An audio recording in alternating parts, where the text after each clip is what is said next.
Welcome to the Nature's Image Farm podcast. We're glad you're here. I'm Greg. And I'm Susan. And together we're raising 7 kids on the farm and learning life lessons along the way. So pull up a chair, rest your heels, and let's talk all things bees, homesteading, and the old-time ways. Let's get after it. If you're interested in nukes, packages, queens, or supplies, visit us on the web at naturesimagefarm.com.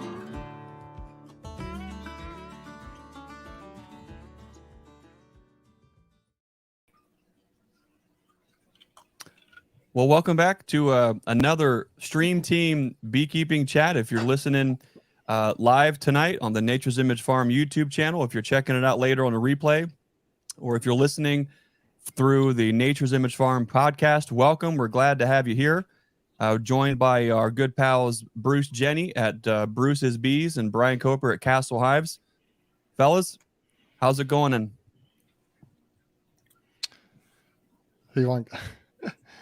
it's going good here. The weather's beautiful. The bees are back from California, and it's just springtime, man. Everything's going good. A lot of work, a lot of things going on. Yeah. Brian, what's going on with you? Getting through the last bit of cold weather, as you probably know. I actually just walked in the last, I think about a half hour ago from making 2 more hive stands.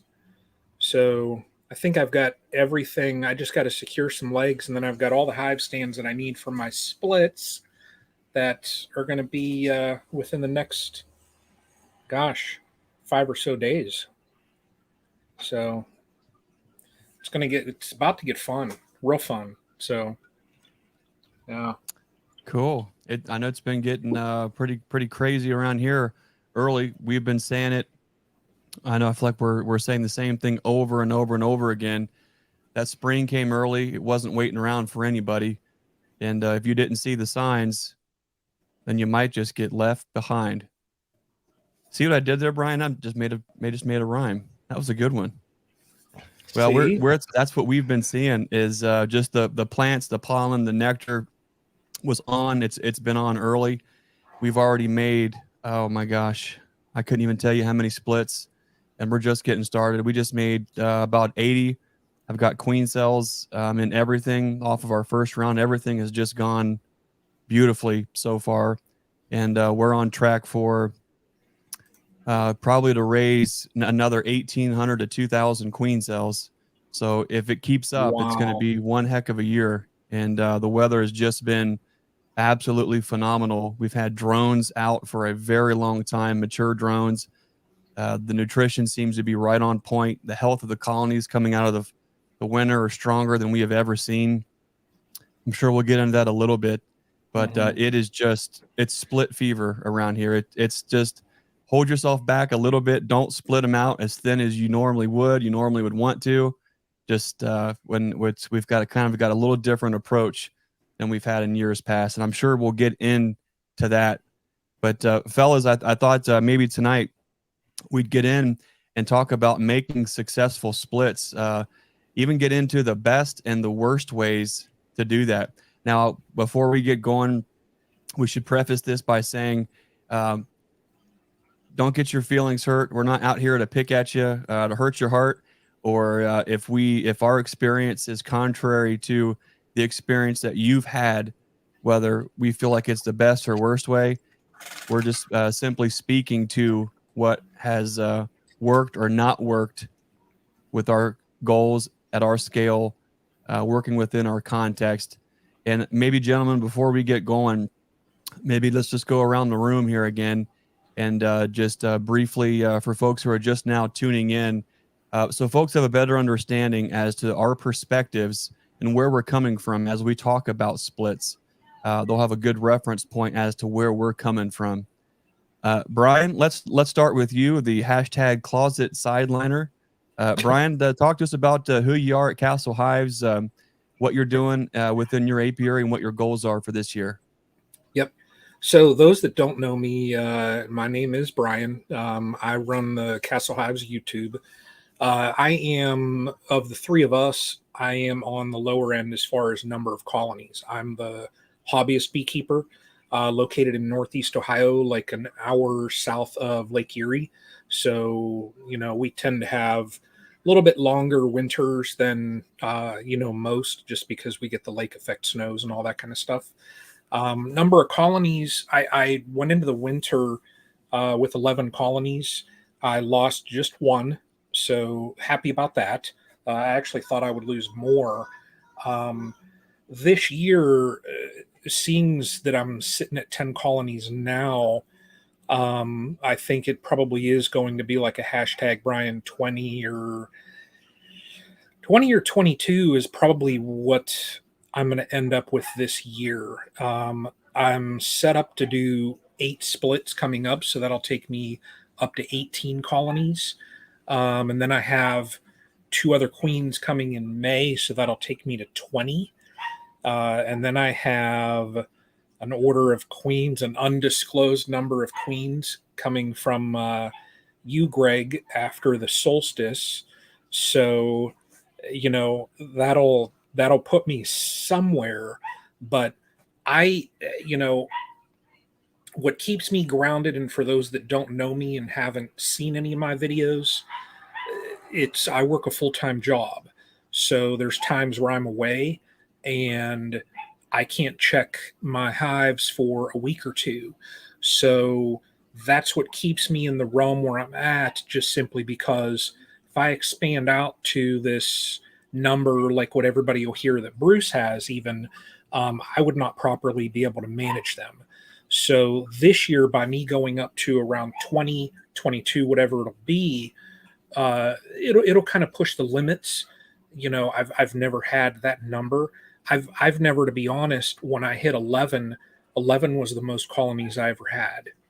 So, and I managed it fine. I everything went okay. Went into the winter, came through the winter fine. So this year will be interesting. We'll see here very soon. I've been getting equipment ready, getting everything ready ahead of time. That way I'm not, in the middle of doing splits and I'm looking like, oh, darn it, I got to drive down to Greg's place again. And pick up stuff. But that's kind of where I'm at. I'm just the hobbyist. As far as, if anybody says, where do you see yourself in 5 years? I still see myself having 20 colonies. That would be it. I prefer more of that intimate, so to say, relationship with the bees, where I can go out and, when I go down and visit Greg and work in his yard, where it's just quick, because when you're in the scale of when you have 150, 250, whatever it is, colonies, you have to go through and just get it done. Where me, if I want to pull a frame and look at that Pepto Pink queen, that was installed last year, and I want to look at her for 5 or 10 minutes, I do that just because, I have the time to do that. So I prefer that intimate relationship with the bees versus, get her done, so to say. So that is me, everybody. Me. We lose Greg. You're muted, Greg. Okay. With Bruce, before we get going, I want to thank Galen Weiler. Thank you for that $50 super chat. Super chats are enabled, and when you guys contribute and give, we just want to say thanks ahead of time. It really means a lot, and we put that money to good work. And we just want to say thanks, Galen Weiler, for your super chat there. Bruce, for folks who may be learning of you, or as they're hearing this conversation to better understand when we get into the nuts and bolts of making splits tonight, talk to us a little bit about Bruce Jenny at Bruce's Bees, where you're at, what your goals are, and what splits mean for you within your operation. There's a lot to unpack there. I live in, my name is Bruce Jenny. I live down here in Southeast Alabama, and I've been keeping bees for about, almost exactly 10 years now. In a week or two, it'll be 10 years. And so, of course, like a lot of people, I thought I wanted just to grow, and my initial goal was 100 colonies, and I'm about at that point now, maybe a few more than that. And I do work full time as well. So I'm strongly in that sideliner camp. And I am doing it both because I love it, and also I am trying to make some money at it. It is a profitable thing for me, or I want it to be. And so far, it's been treating me pretty well. I do have some issues with some of the exact same things that Brian talked about. I do get overwhelmed at times, and I sometimes don't keep up like I should with the management of the bees, and I'm still trying to figure some of that out.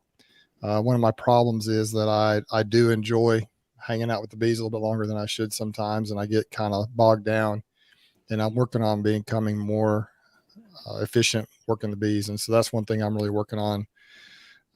Goals, once again, my goals are to try to just be as efficient as possible, to keep the bees as healthy as possible. I do fall short in many ways. If you've watched my channel lately, you've seen that I've had some not incredibly good results recently. A couple of things I've done, but I'm willing to share that on the channel. I also, Greg, I do put a lot of effort into the YouTube channel too, maybe more than I should. I work on it a lot. Every time I see something when I'm in the bee yard that I think I should video, it seems like I pull out the camera and I go to work on that. And so I do spend a lot of time doing that too, when I probably could be more efficient with the bees. And I just want to share what I'm doing with folks. Is a sharing of the journey. And it's like Mike Berry says, it's not necessarily a how-to video. It's more of a how I do things, both right or wrong. And so goals moving forward, I just want to learn how to be more efficient.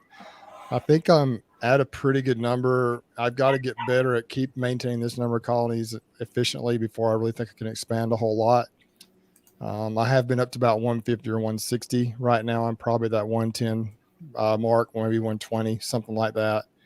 And it's just kicking my tail. It's hard to keep up. I'm doing it, but it is hard to keep up. I also, I do splits. What do splits mean to me? I think they're kind of the lifeblood of any operation. I know that in a lot of businesses, they say the new blood is the lifeblood. And so I think it's important to do some splits every year in order to maintain and at least make sure that you replace the queens, keep the queens young and vibrant if you can, and try to figure out ways to do that. If you just want to have a certain number of colonies, you have to figure out a way to keep those queens young. And I'm sure we'll probably talk a little bit about some of that tonight. Brian, kind of what your plans are to keep them at a certain number once you get there, and things like that. Of course, there are opportunities out there. If you expand more than what you want, you can sell bees off. You can do different things, and I'm sure we'll talk about some of that as well. So the bottom line is I'm still trying to figure out, Greg, exactly what I want to do when I grow up. But I'm getting a little more of an idea. And every year I feel like I get behind very quickly, and then I feel like I'm always trying to play catch up, but somehow we navigate through it. And my bees probably aren't as vibrant and strong as they could be. I don't feed as much as I probably should, but I'm okay with that. I'm not trying to make, tons and tons of bees to sell or tons of queens and things like that. I just I almost prefer for them to brood down a little bit in the wintertime and then to come out of the spring in time for the honey flow. And I don't like to keep them just packed out in the wintertime, although sometimes they end up doing that anyway. Different strains of bees, the Italians and so forth, I tend to do that. But that's kind of where I'm at. I'm still trying to figure it out, but maybe we're getting there through these chats and from learning from you guys and other great folks out there. I'm maybe starting to figure a little bit of it out. Well, that's cool, Bruce. I mean, I think what's important is we all are in a little different place with our beekeeping, and not that a single one of them is greater or lesser of importance. That's just where we're all at individually with our journeys. But one of the common denominators is after you get good at killing bees, you get good at keeping them alive. And once you get good at keeping them alive, you have to make some choices in the springtime as to kind of what to do with those bees. And there is something to be said about I think a lot of the challenges with making splits, I think, come from a lot of the folks who are just getting their feet wet, trying to figure out, what do they do with this overwintered colony. They've finally gotten their bees to make it through, and they're just afraid to death that these bees are going to swarm. Just if you mention the word swarm around them, you can just see them getting anxious because they feel like, I finally got these bees to get through the wintertime. I don't want to lose them. and that's a valid point. But sometimes I think we worry about that maybe just a little bit too much, and there are, I think, a lot of options on splitting versus not splitting, even in the spring, or when to split. There's a whole lot to talk about tonight. I'm not exactly sure how we'll even begin to dive into all the details. But for folks who are just learning of us at Nature's Image Farm, I'll briefly, my wife and I, we raise 7 kids here on the farm, and beekeeping is our business. We have a supply shop here near Zanesville, Ohio, where we sell, some of the basic things: wax dipped equipment, some Apame products, Hive Alive, Premier Foundation and boxes and things like that. The things that we actually use and can speak to out in the field is what we offer here inside of the shop. Our biggest kind of revenue streams on the farm is selling nukes and selling queens. To be able to sell nukes and sell queens, you have to have some kind of a handle on how to split those bees and how to make more of them and how to make mamas. That's just the simple nuts and bolts kind of equation to that. In doing so, we have spent years and years and years trying so many different ways to split bees, trying to figure out how thin can we split them out. How many colonies can we make from the same colony in the same year? Can those colonies get through the winter time? Do these colonies that we're splitting even need to make it to the winter time? What is the greatest purpose and greatest use for that colony of bees throughout the season? There are so many things to it. But once you start getting and start thinking outside of the bee box, literally, you start to realize and you start to think about, oh my gosh, okay, here's what the bees are actually doing inside of this box. How can we play to that and manipulate their work in a way to where it's just exponential? Last night, I had the absolute honor of speaking with some of the best folks that you ever did meet at the Fairfield County Beekeepers Association here in Ohio. I'm super proud. They even gave me a cool mug, which is pretty awesome. But I started to touch on, I had in my mind what I wanted to talk about last night, but then my heart took over and everything went a completely different way. And that's totally cool.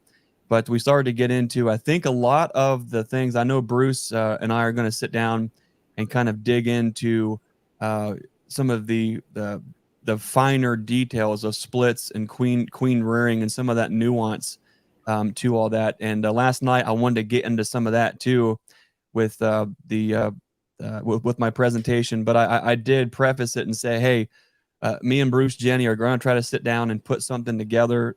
So if we don't get to all that information, check out one of Bruce's videos later where we will kind of cover it. Tonight, I want to get into splits. I think we've already spent some time already this year talking about kind of why to split. Let's briefly just kind of go around the room and just a brief answer. Why split your bees? What is that greatest purpose for it? Brian, why in the world would somebody be interested in splitting their bees? Growing. That's typically, like, for this year, that's what I'm going to do. I mean, it's just, I'm going to split my colonies so that I can grow. And if I go into next winter with however many colonies I'll have, kind of gives me a little bit of a cushion for losses. So, it's like you said earlier, once you learn how to keep your bees, it's just, I mean, bees do what bees do and they grow. They multiply like crazy. So that's what I'm doing this season, and kind of trying to hone in on splits and grow my apiary. That's the main reason. I mean, yeah, I could leave it as is and try and do some swarm prevention and stack them up high and do all that kind of stuff. But my sole purpose this year for splitting like I am, it's to grow my apiary. Yeah. Bruce, what about you? What's the greatest function that a split serves for you within your operation? I would say probably the greatest function is to replace any loss that I've had and to grow if I want to grow. But there are some other purposes for it. I think, we talked a little bit in a previous Stream Team chat about swarm prevention, and you can utilize it to help with that a little bit in the springtime. And I think also it helps you keep a younger, maybe it can help you quickly keep a younger average age of queens in your apiary as you replace the queens with newer queens, or as you put new queens in the splits or put them in the original location. However you do your splits, if you increase your numbers, you got to have queens for those hives, and typically those are going to be newer queens. Mm-hmm. And so there are many reasons for it, but I would say those are the primary reasons I do it, is to growth, number one. Number two, replace maybe those that have died, or maybe reverse that order. And then number three, prevent swarms. And then number four, queen age, help lower the queen age and quality. You can introduce more queens that way. Mm-hmm.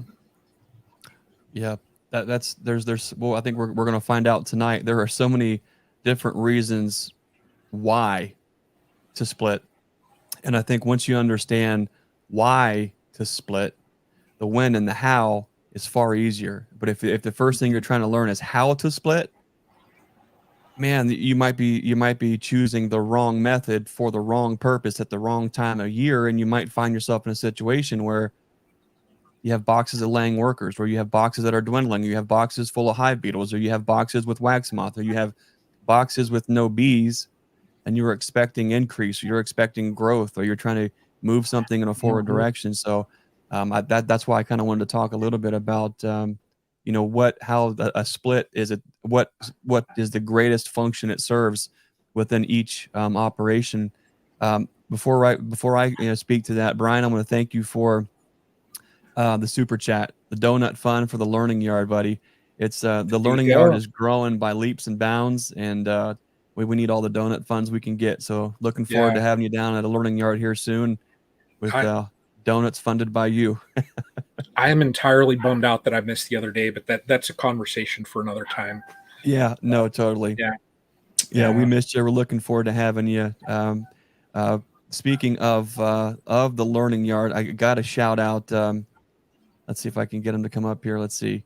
Jimmy's Neighborhood Bees. Now, Jimmy drove all the way from Virginia to pick up some packages. Jimmy, hat tip to you, sir. It was great to shake your hand and meet you, and absolutely honored that you would drive all the way from Virginia to pick up some package bees. We certainly appreciate you, and want to thank you and your wife both for your service. So I appreciate you. Thank you very much. Hey, Greg, quick question. Buddy. What is the farthest anyone has driven to pick up a package or to come for the learning yard that you know of? Believe it or not, we've had people drive from Georgia to Ohio to pick up packages where they could have met us in Georgia, but they wanted to come up and be a part of the learning yard. They wanted to be a part of, wanted to come see the farm. This year we have folks traveling for nukes as far as I think 13 hours away. So already looks like we're shipping queens as far west as the northwest corner of Washington State, California, Texas, Georgia. I mean, all the corners of the U.S. And it's absolutely an honor that folks would entrust that very vital and important piece of their apiary to us. And we're honored to have our genetics and kind of what we feel like is our family's legacy that we're building. We're honored to have that be a part of so many folks' apiaries all across the country. So it's been a lot of fun. It's been a really fun year so far. Where splits fit into what we do, we talked about, we make nukes, we make queens, but there are a lot of different types of splits. When you think of a split, Brian, I'm going to see if I can pull this off. I really don't know that I can. Brian is the whiz. What do you want to do? Screen. I got this photo here that I just took. Probably it's 8:30. I took it about 50 minutes ago. Okay. Let's see. Share a window. Share that. Okay, let's see. All right, can you see that? Can we get that full screen? Nope. That's I don't. We don't. Okay. So when we talk about splits, I wanted to bring up this because tonight, we've already had our first round of graphs on, and we talked about the first round of graphs.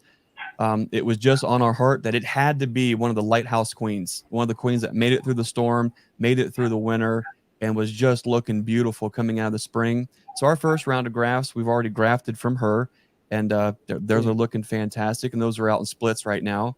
And tonight, as I'm cruising around looking for one of the other breeders that I'm going to be grafting from, making so many hundreds and hundreds of queens from, I'm looking through, right, and you just know the right one when you see it. And here we are. It's getting late, as you can see, with all that sun, all that western sun beating down.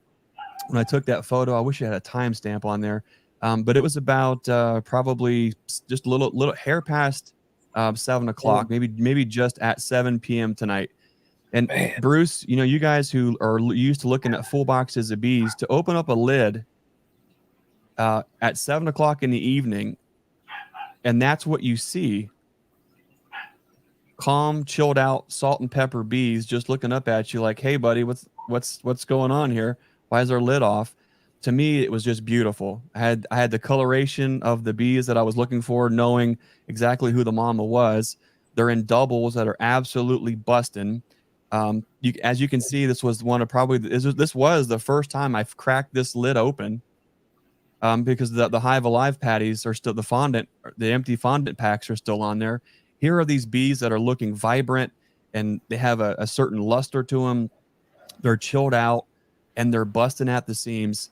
And my heart is just going pitter patter, pitter patter, pitter patter, because old Greg would have taken those double deeps and probably made 20 splits, easy. And I would have gone, and I would have robbed frames of food and some other resources from other colonies, and I would have put those into 20 nuke boxes. I would have dropped a queen cell in them. The second I split them, I would have closed them all up, and I would just send it, let them roll. And by and large, that works at the right time of the year. But as we start to kind of tune in our program and what we want out of our bees, I actually took a step back from this. And in this situation, those bees, they need something. They need some assistance, because if I don't get in there and do something with that box of bees, Bruce, what's going to happen with double deeps looking like that? What's going to happen here in the very near future? You'll have about a 10-pound swarm up in a tree somewhere. Yeah. And that's not ideal. That is definitely one way to split. So I would say probably if I have to go ahead and go on the record, well, I've got two worst ways. The worst way to split your own bees is to watch them hit the trees. That's probably one of the worst ways to split your bees. But in that situation here, we could look at this double deep configuration, and we can look at it. And when I crack open the bottom is just spitting, pouring bees. When you crack it open and just look at the bottom, you know what you're going to see. You've got drone brood all over the place, in between all the seams, and we've got charged open cups for swarm cells. Those cups are going to be closed off here in 3 to 4 days, and then in a week from that, those bees are going to be in the trees.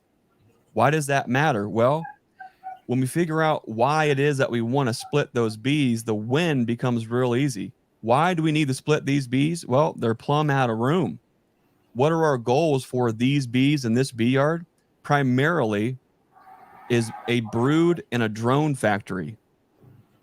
For me, it's important to have these bees riding that razor's edge of swarming, because I need them to produce as many drones as possible and as much brood as possible, so I can continue to split them out all year long.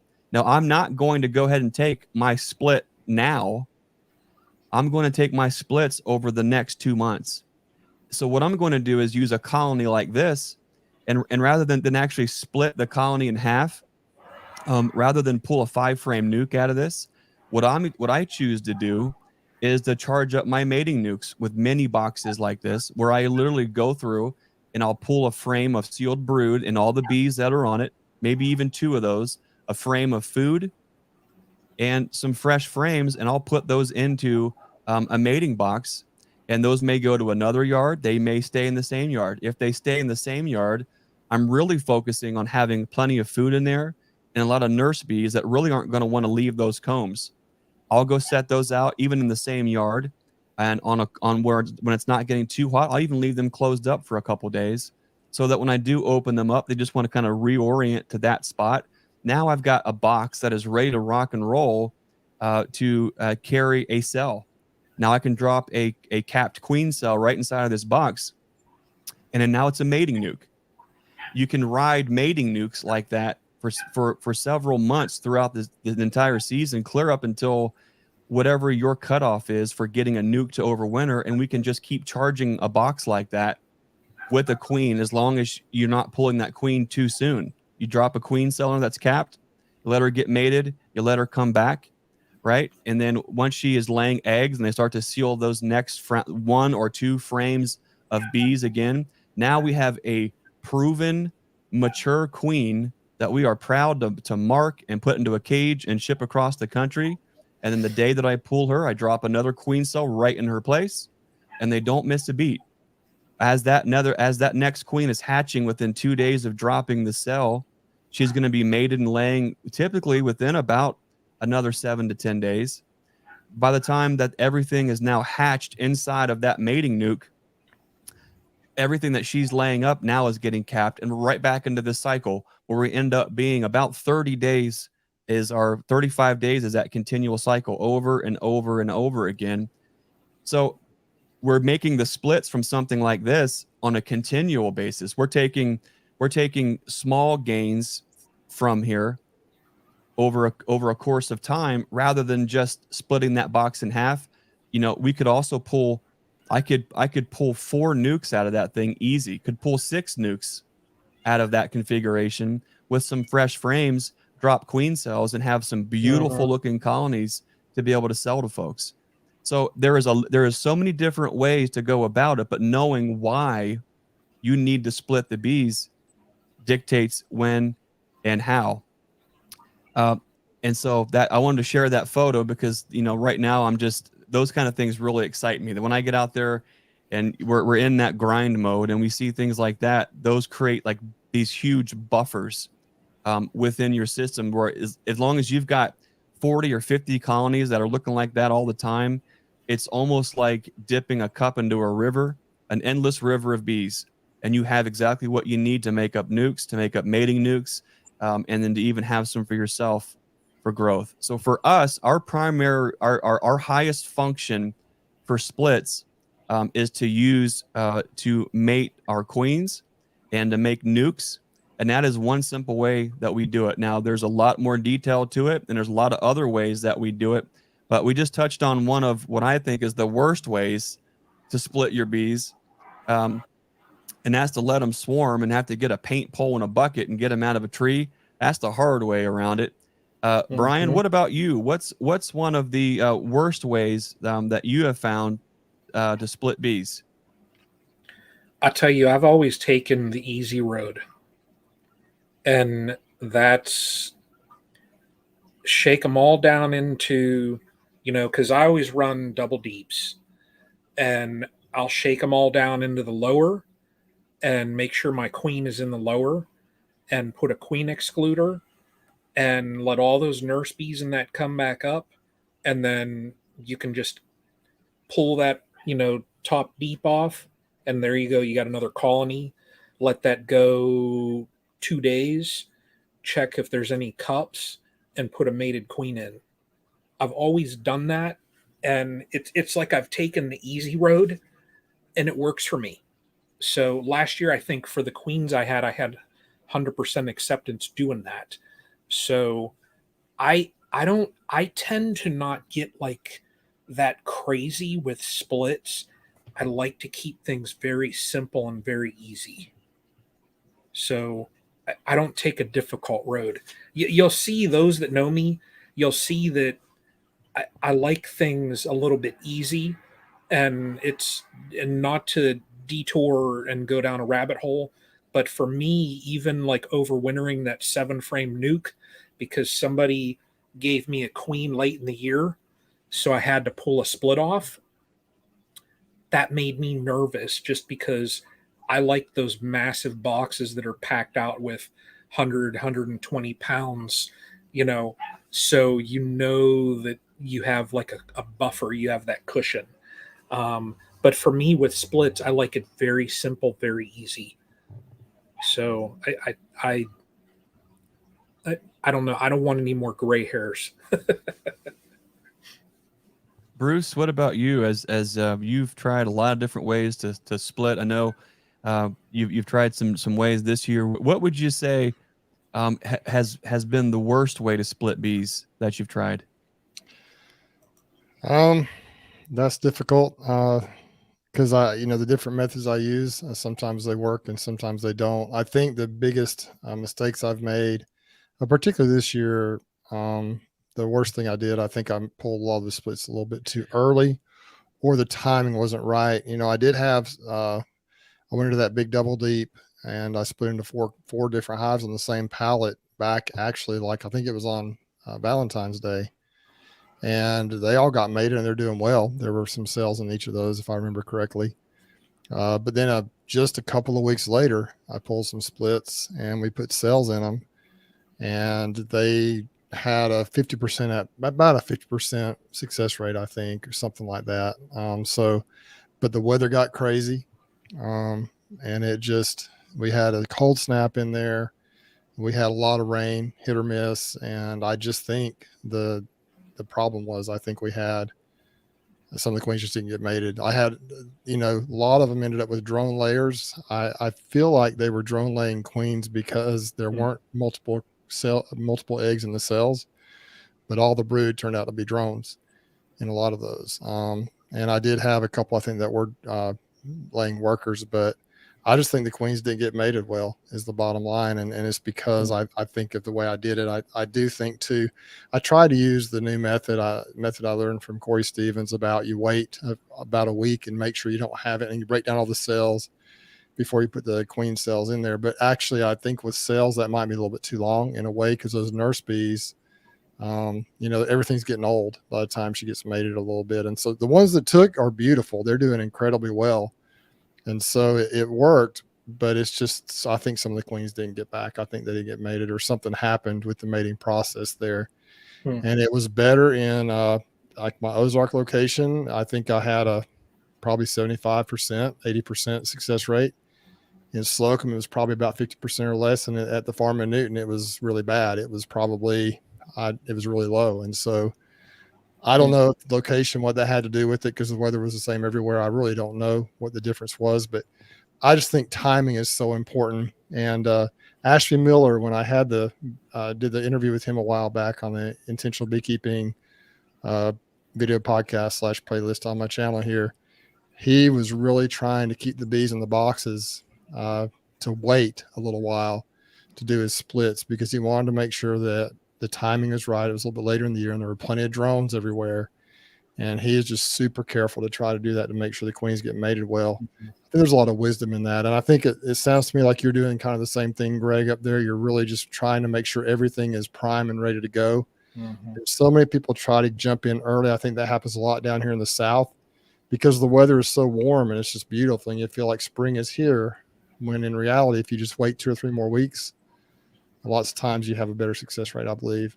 My mentor told me way back probably second or third year I was doing bees, I was like, I'm going to try to learn how to graft.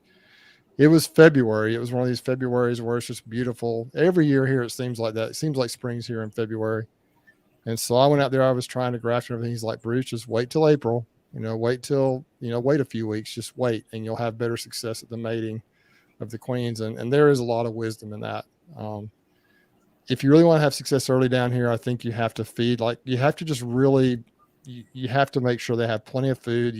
You do have little spurts of nectar coming in, and then you have dearths. It just kind of goes back and forth a week or two at a time. I don't know what's even coming in sometimes, but I think a lot of the successful beekeepers down here that split early, I think they feed pretty much consistently and constantly in the springtime to make sure the bees have the nutrition coming in they need and everything. And I don't know if I answered your question, but the worst type of split, I think is maybe a badly timed split. That's a lot to do with it.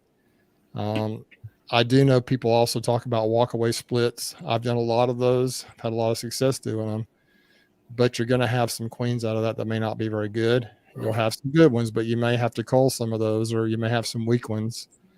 And so you just gotta, because they don't always have the resources they need. When you do a true walkaway split, it's you just got to be careful on that, because the bees are kind of choosing the eggs and the cells they want. Some of that larva might be a little bit older, and if that's the queen they pick, sometimes you may end up with a, what I mean by older, the larva are older, so the queen may not be as well developed, may not get as much nutrition. But I've done a lot of those in the past. They've worked out okay, but a lot of them haven't been very strong queens at all. Some of them have fizzled out pretty quick, and so I don't know if that answered your question. Greg, I did have a question for you about your box, the picture you showed earlier, though. You mentioned that you go ahead and you take a few frames from those to prime your mating nukes, correct? How many frames would you pull out of that particular colony per se? If you're gonna, like, if you got 20 colonies like that in a bee yard, how many frames would you pull out of that? Would you pull, the most of the frames out of the top, or would you just pull a couple of frames out of there? What would you do with that particular box? Well, it really depends. This is where you have to kind of literally think outside of the box, because we're not just coming to dip our cup in this endless river once. I'm going to be coming back to boxes like this continuously. The why I would split something like this is really, I'm not even splitting, I'm thinning. I'm thinning these rascals down, and I'm using that brood to then make a, in quotes, split per se. It depends on what mating configuration I'm using and what time of year. Spring came so early this year. We're going to make a tremendous amount of beautiful queens earlier than we've ever been able to make them. We've had mature drones out for so long. All the signs were there. So what that means is early on, you have to be careful. You can't just I shouldn't say you can't. I am not comfortable just taking one frame of brood with the bees on it, one frame of food, and then one frame of foundation, and putting those into a 5-frame box and letting them ride. Adding a bucket feeder, adding a cell, and just letting them ride. Reason being is we have had a couple of nights on into the 20s just recently, 85 during the day, and then getting down into the 20s at night, and then low 30s. For me, it's just the juice wasn't worth the squeeze that early on to do something like that. So when we did start pulling those splits out that we did put out in the field, they're larger splits. They're more like a very heavy 3 to a 4 frame split, where they're just boiling with several extra shakes of bees. Now those rascals just sit. They can stay plenty warm. There is still a field force. There are still nurse bees. I drop a cell, and then they can kind of just cruise. Now, as we get into May, where we really buckle down, right now, all the crab apples are blooming. And historically, it is just full-on grafting. If you are not grafting right now, you're already behind. If you weren't grafting 2 weeks ago, you lost some opportunities, but that's okay, because there's a little more risk and a little more care you have to take that early. Right now, you can almost we are encroaching on the you can do no wrong in the bee yard time period. When the crab apples are on like this, we are hitting temperatures. You're going to see everything. Right now, we've got Russian olive flirting of exploding in bloom, it is going to be insane. Why does all that matter? Well, as we get into this buffer zone, when we are past the danger zone and we are just full on, you can do no wrong time period, now we start to get by with, we need less and less in the box to maintain the heat. There's also plenty of incoming forage to where all the other bees in the yard could care less about everybody else, because they're out foraging, bringing in all the fresh goodies. They could care less about everybody else. So they're able to buffer not only temperatures better, they have a lot more natural forage coming in, keeping them happy. And then as we start getting into late May and early June, and we really start buckling down on queens and making nukes, Now we start getting into, and I know you've all have heard it, and we have all done it, and I still do it every single year. But once we get into the first part of June and around Father's Day and my birthday, right in the smack dab middle of June, we get into this beautiful time period of about 2 to almost 3.5, sometimes even 4 weeks, where the name of the game is literally a queen cell and a handful of bees. And before too much longer, you have a beautiful queen and the support staff right alongside there with her. I can then still pull from big colonies and give them sheets of brood if they need it, if they're not catching on. So as the season progresses, as the temperatures warm, and as the pollen and nectar start coming in, we can get by with less and less of what we need to keep that colony viable. But the caveat is, if you have more bees, I always feel like we always have enough, but you're always in an abundance, you're always in a growth mindset, and you're not quite sure how far you can push those bees. And sometimes I stretch mine out thinner than Susie says I should, and she's right. Okay. But you can also do it the other way around too. And you can go more of that conservative route like Brian, where you're making much bigger splits even throughout the year that can buffer, that can withstand. The caveat is, no matter if it's Bruce's splits that he made in February that he might have thought were too soon, the fact of the matter is, when all those queens decided that to hatch, and they had about a 3 to 5 day perfect window for them to go get mated, what probably happened down in Dothan, Alabama, is they were flat hit upside down with all kinds of rain and wind and everything else, and they had poor mating weather on those flights coming back. The splits were probably fine, but if no queen comes home, that colony starts to rapidly go into decline, and it gets in all shades of ugly. Brian, on the other hand, making very large and bigger splits, it does help to buffer that. But the one thing that I think is important to keep in mind, no matter what size the split, we all go for this, trying to keep these colonies when we're making these splits. We want them to be hopelessly queenless sometimes, but I don't. I'm a big believer in saving as much time as I can in the bee yard and being as efficient as I possibly can. For me, that means when I pull a mated queen out of a box to ship, I'm dropping a queen cell in that same motion. While that lid is cracked and I'm pulling a queen, I'm dropping a queen cell. That saves me from having to go back on 100 or 200 or 300 or 400 mating boxes to knock down queen cells. You just don't have time for that. And no matter how hard you try to be facetious enough to knock down every single one of them in a breeding scenario, it's really tough. If it's 10 hives or 20 colonies that you want to do that in, okay, you could probably do that. But imagine this, here's where splits get challenging.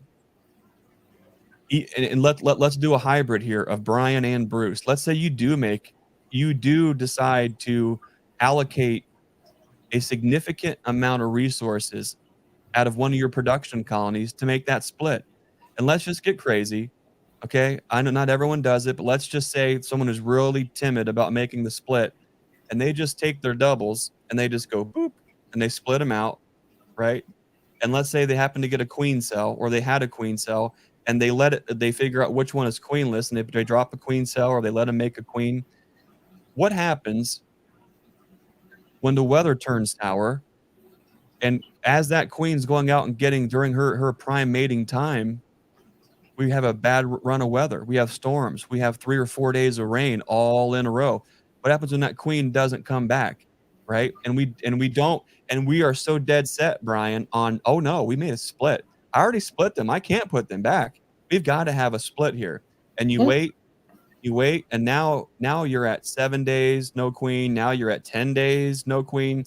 And now you get into this weird little zone of 14 days with no queen. And then you flat out say, okay, I've given up hope on this box. And then you go in there and you see something, I think that Bruce just said he saw. And at first you almost get excited, but you crack open that lid and you hear that weird sound, and they're kind of revved up a little bit high pitched, and they're kind of bumpy and jumpy off the frames. And Next thing you know, they're not real happy. But then you open up you start looking at you start reading the frames, and you see, oh, look at all this brood. Where'd that come from? And then you start looking, and all that brood looks like the end of a 22 bullet everywhere. And all of a sudden, you think, oh,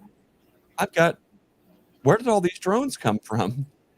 And you have frames and frames of drone. Now, how in the world has something like that happened? Well, it could either be the queen did come back, but she never got mated and she's laying drones, or it goes from bad to worse and you're in a laying workers situation. Now you've allocated an entire box of bees to make that split, and the queen has a bad hair day out in the rain, never comes back or never gets mated. And now you have a laying workers situation. So it can get tricky if you wait too long. So I'm a big fan of trying to mitigate as much as that risk as possible, waiting 7 or 10 days to drop a queen cell. If it's a mated queen, that's a little bit different. But to drop a virgin or to drop a queen cell in something like that, if it goes sideways, it seems like it exponentially goes downhill quick and in a hurry. Bruce, what's been your experience making large splits versus small splits? Has there been like the best way that you have found for you to make those splits? Well, I haven't. I typically make mine a little stronger, I think, than a lot of people. I rarely do a full 10 frame split, but I do a lot of, 3 to 4 frame splits of bees and resources in my nukes. But I had the experience of hanging out with Seth Hill for a day over in Georgia, South Georgia, a few weeks ago. And he actually, his follow-up video to how that went, how everything turned out, just dropped a couple days ago. And we were literally pulling. At first, he was just trying to mitigate, numbers of frames, the numbers of nukes. He wanted to make, I think it was 107 splits out of 60 plus or minus hives out there. So we had to pull multiple splits out of the hives, and he was just trying to split hard, get his queen, basically turn them into mating nukes and then actually nukes. He's trying to really grow this year exponentially. And so, I mean, some of those splits towards the end, we were putting like a frame of brood and a frame of food. I mean, at the end, and it was warm enough, it was it was time to do that. And he just left him down there in South Georgia at the time. This is, I think, a couple or 3 weeks after I actually made my split. So he actually did it at the right time. I did mine a little bit early, I think. And he made sure he had a good source of hives nearby. The guy, I think, a friend of his down there, he's a pretty big beekeeper, had some hives nearby, and dropped those 102, I think, or 104 nukes out there. And he had a really good success rate. If you watch his video, I'm not going to give it all away exactly, but really good success rate. He said we only ended up, I think, with 3 queens that we missed as we were pulling those splits, which is amazing out of 104. Like we did a pretty good job of finding the queens and leaving them in the donor colony. And so that really kind of opened my eyes as far as how weak you can make them and still have success. And tremendous success. But I typically pull, 2 to 3 frames, sometimes even 4 frames out of those colonies. I like mine to be stronger. I haven't pulled a lot of weak ones. But like I said, I usually don't go quite as strong as Brian does with that. I like to get a good, strong looking nuke when I pull them. And I probably don't need to do that, but that's what I typically like to do. And, I'm not trying to, I could go out and split almost everything I have right now and end up with 200 plus colonies, this weekend, but I just don't want to do that. I don't need that. And so that's kind of what I do. I just do all kinds of stuff. My favorite split method is the one Brian described, where you shake the bees beneath the queen excluder and then they move back up on the brood, and then you pull it off. You can even come back sometimes even 2 or 3 hours later and they're all up there. It doesn't take them long to move up. You're getting nurse bees up there on that brood, and that's what I like to do as well. But it was Seth that day. We just did splits. We didn't do that. We were just whipping through there and looking for the queen. If we didn't see her, we were throwing it in the nuke box, and we didn't find the queen in every colony, but we found her in a lot of colonies, and it worked out really well. And so that gave me a little bit of confidence that I could do that if I wanted to or needed to. I hope that answered your question, but I kind of like the medium-sized splits, I would say. That's how I typically do it. Brian, what about you? What's been, I know Bruce kind of mentioned it or piggybacked and you talked about it a little bit, but what's been your most successful approach when it comes to making splits? I'll tell you exactly what Bruce said. I'll go over and, I'm not going to shake my queen, But when I'm going through, typically, I run, like I said, double deeps. When I'm going through that top box, uh, when I look at a frame, if I don't see the queen, I shake all the bees, and that way they're basically all down in the lower box. Throw an excluder on there, basically put that, the upper deep back on, and all those nurse bees are going to come right back up. That's such an easy way. You know where your queen is. You have a box of bees that you can move. Um, it's been just so easy. Now, for my splits, typically I do them in my colonies. If you're looking, I mean, in a sense, you're splitting it 50-50. This year, what I think I'm going to do is more lean towards 60-40. That way I don't zap my honey, crop that much. Because when you split 50-50, you're still, if you want that honey, well, you're relying on, is Mother Nature going to be kind? You got to have all those pieces of the puzzle aligned and fit together to get that honey production. And that's more what I want. Is I want the honey production. I'm not into the beekeeping to produce bees and sell nukes and all that kind of stuff. So this year, though, I tell you, like, what I plan to do, and this is in the next few days because I got queens coming next week, is I'm going to shift over,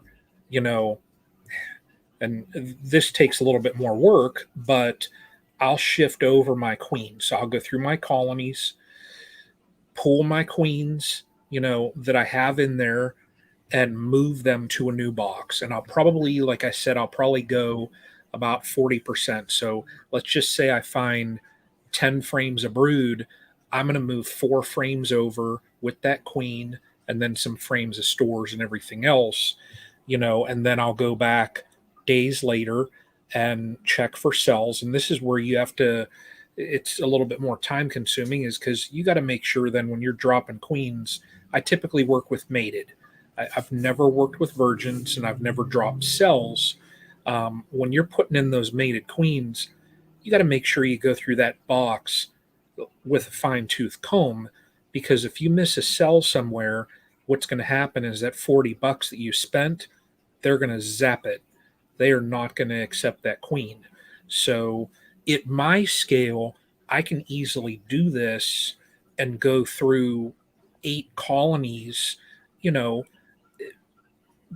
It's nothing. Now, if you're at a scale where Bruce is, and you got to go through and check 100+ colonies, it's going to take too much time. So I think in the hobbyist kind of realm where I'm at, it gives me a little bit more time where I can play around. So that's my game plan here for the next few days. Is I probably am going to go through, if I find my queens, and I'm typically pretty good at spotting them, I'm going to shift them over. Hopefully they will not swarm out. I've had really good luck doing that, is just move them over to a new box. They think, hey, I got a new home, and go back, a couple days later, check for any cup cells, smush them down, drop in a mated, and boom, and you're rocking and rolling. And the only reason why, I could, and I did this before, is where you shake them and then you know where your queen is when you separate that colony out.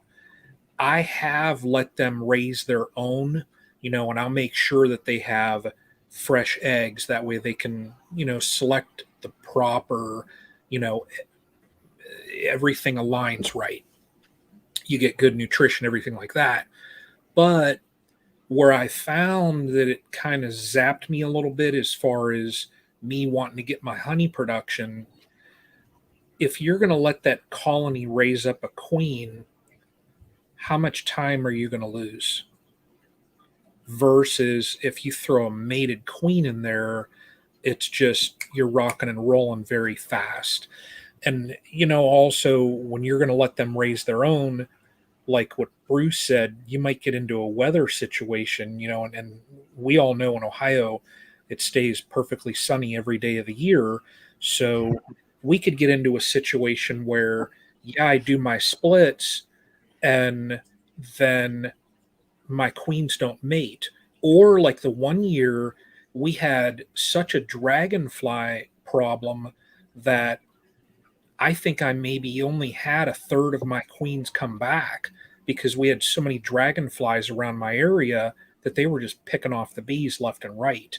So, looking at like prior experiences, I think that's why I tend to go to mated versus letting them do their own because, one, it saves me X number of weeks.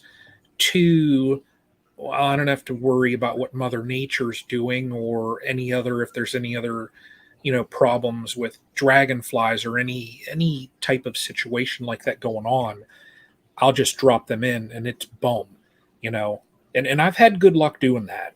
So, Hey, Greg, I think something to consider, piggyback on what Brian's talking about is, obviously if you have a good mated queen and she comes out of the cage and gets going almost immediately.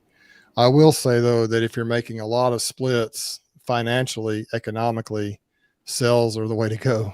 If you have a reputable right. queen breeder and you're going to drop 50 queens, pay, anywhere from $4 to $6 to $7 at the most, $4 or $5 around here is what you can usually get them for 50 queens. That's $250 versus, at 30 or $40 a queen, you're looking at way more money. And so that is a consideration if you're trying to grow quickly.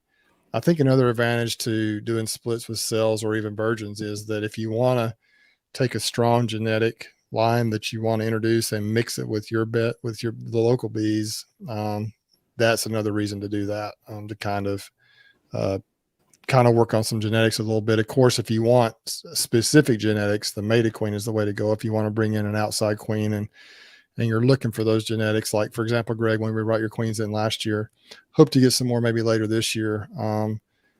But if I want the Appalachian mutts, the Appalachian Caucasian, whatever you call them, the Caucasian Appalachian bees that you have, then you have to get them mated queens, or else they're going to mix with what you have locally, and they won't be as pure of the genetics and the traits that you want. And so there's so many things to consider.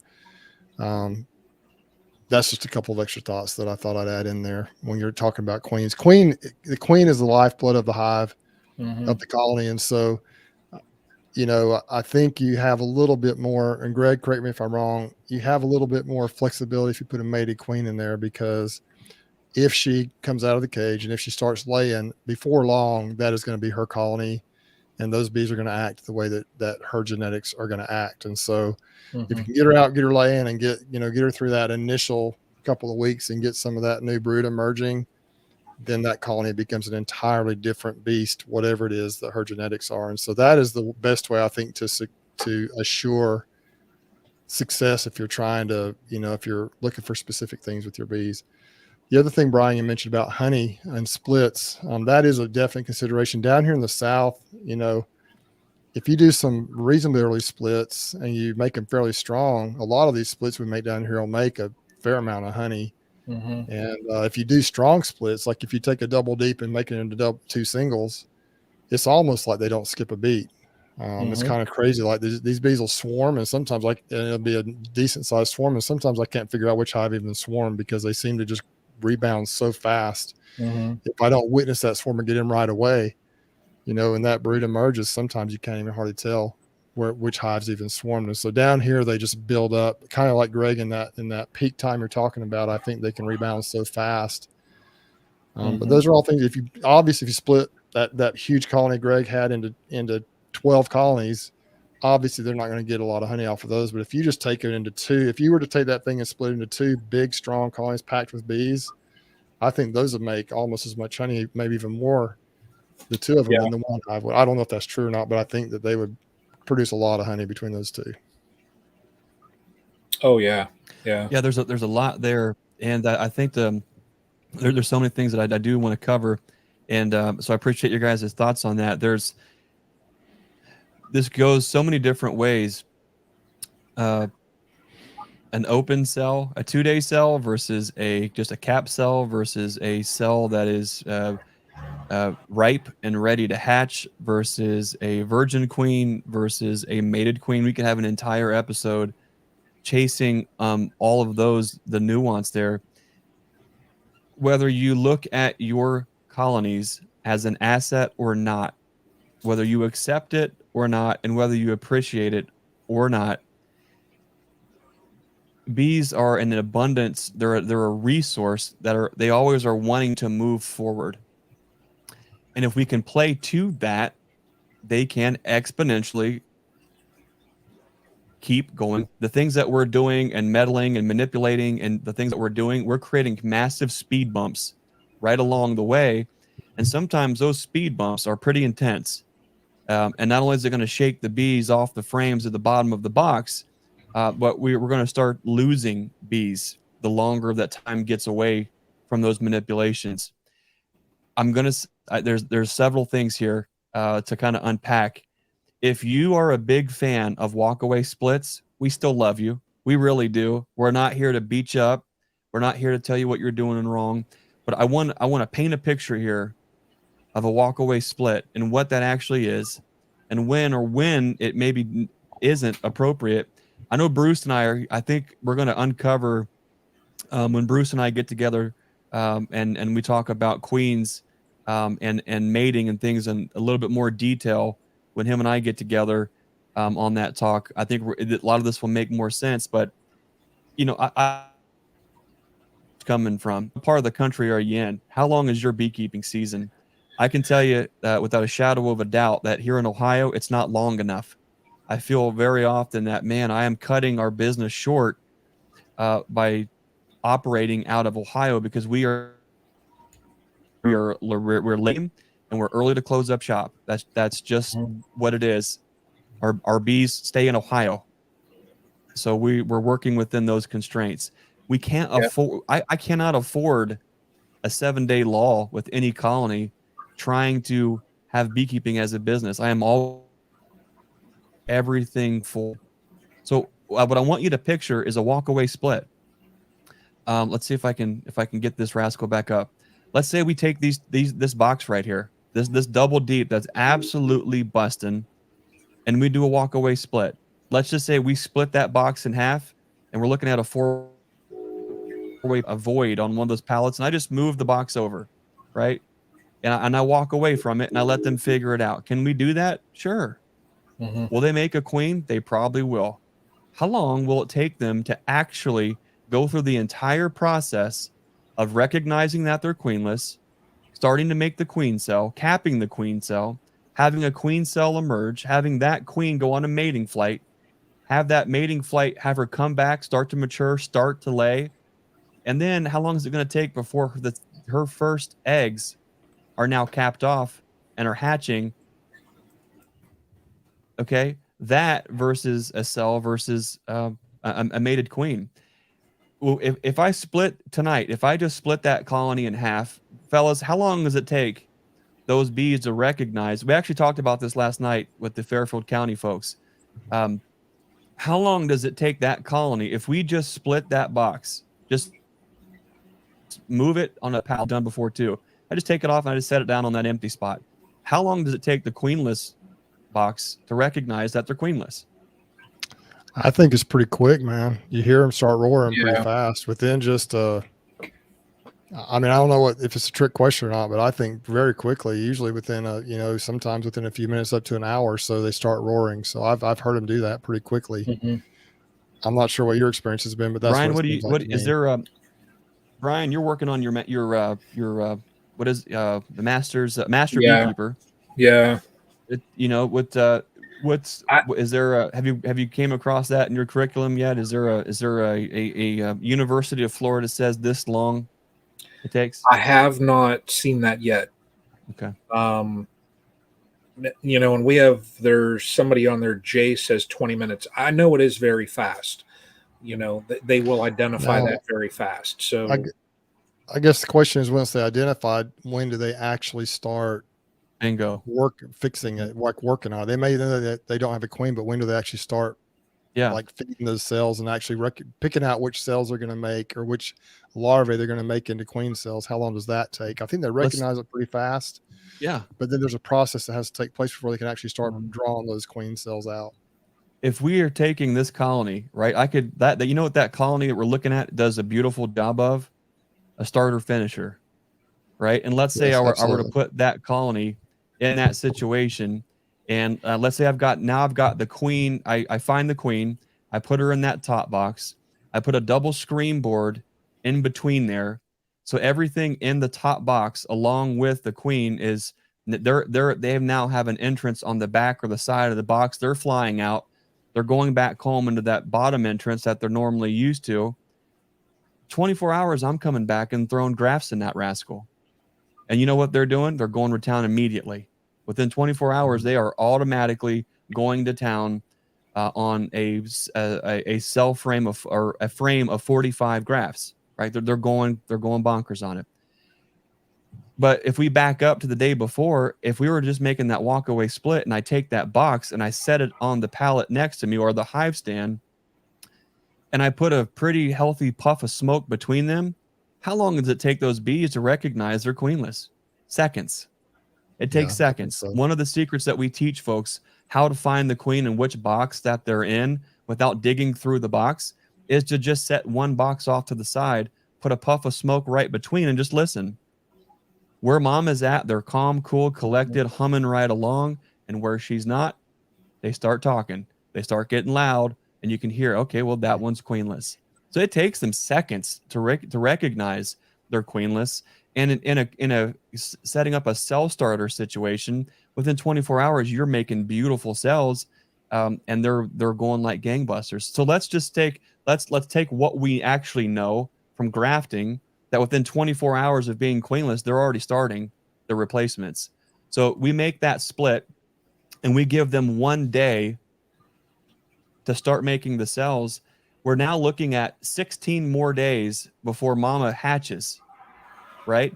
And you know, the most literature says within 10 days is her prime mating window of coming back. Now we're at 26 days. Most of the time she'll start laying within a week of that, right? So 26, let's call that 20. We're pushing nearly 4 weeks before we're waiting on her to start to lay, right? By the time we're actually waiting on brood to cap and then emerge, we're getting into about the 6-week window before we're seeing nurse bees off that split. 6 weeks. Now, what if we backtrack that and we go ahead and do the same thing? We just move the box over. We see who's queenless. We give them 24 hours, and then we add a mated queen.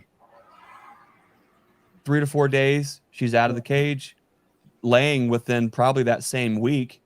And then, you know, the whatever we're talking about, more drones or workers, we're getting into that hatch cycle now. We've just cut that. Now we're looking at nearly a 2-week window instead of a 6-week window. We're shaving off 4 weeks of a beekeeping season that here in Ohio is really summer, April, right? All of May, all of June, July, and August, and it starts to go downhill quick there. We're only about a 3.5 to 4 month window of beekeeping, and we're going to sacrifice 25% of our season to make a queen. In my mind, time is money, and whether your bees are a business or not, that's a lot of time to lose for that mating opportunity. Now, yeah, you might say, well, that's great, Greg. You make queens and you sell queens, so I'm sure you want people to just buy queens. Well, yes, I do want people to buy queens, and I want people to buy nukes, and I want people to buy supplies. But most importantly, I want to see folks be successful with their bees within their context. And sometimes that might cost you $40. But if you break that out at $10 a week, how much yield is that queen producing you in that 4-week period that you can now utilize not only within your bee yard, but inside that colony? That could literally be the difference of that colony making honey, a honey crop or not. That could literally be the difference in that colony building up enough to get through the winter or not. That $40 quickly becomes a drop in a bucket. Now, extrapolate that, and let's go to sideline scale and then commercial scale. it's really no different.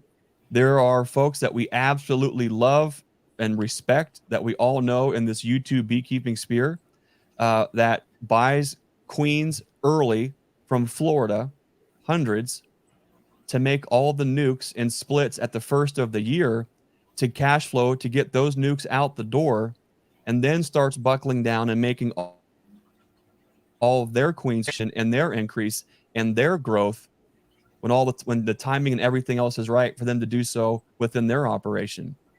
We're talking about a significant expense in ordering that many queens, but it is extremely worthwhile, because no matter if you're in North Georgia and you're doing that, or you're in North Ohio doing that, our windows of time for beekeeping are limited, and whatever we can do as a business to keep that yield growing and keeping those bees moving forward is a big deal.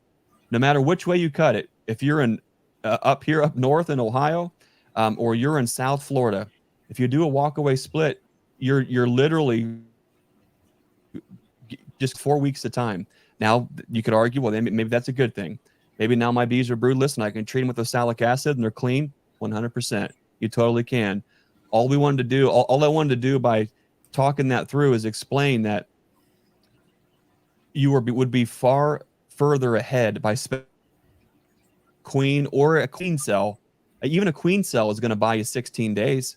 That's huge in and of itself, right? Mm-hmm. But like as Bruce mentioned, there's a lot of different reasons to go to either approach. You might be wanting to bring in some different genetics.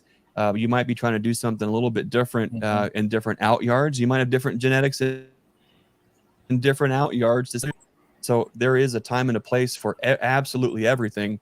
But I think if I had to say, it's a toss-up. Worst way to make a split in my mind is smack dab right in between watching your colony swarm out and then go try to catch it, is right there next to a walkaway split, because either one, you just lost a bunch of time. And either one, if we just put a little bit more management into it, we can get a whole lot more out of that. Where that gets challenging and tricky is, where does the walkaway split make sense, guys? Bruce, can you think of a reason why a walkaway split is the right choice? I'm not sure what you're looking for here, but I'm trying to think. I do think that, let's just take the example you gave before of your double deep there. Just say you put it like in a walkaway situation. You've got a lot of eggs, very young larvae in both boxes, and you set one down right next to the other, or maybe kitty corner on the pallet, however you want to do it. You know that the one with the queen is just not going to skip a beat. You might as well just put another box on there, right? Once you figure out which one that is, because they're going to keep growing and rolling forward. But the other one is going to have the opportunity to make tons of queens in there. If it's a big, strong colony like that, plenty of resources. You got the food, you got the brood, you got the nurse bees. And so you could almost utilize that as almost the same thing as a grafting type tool, where they build their own cells and you can cut the cells out and you can create your own queens that way.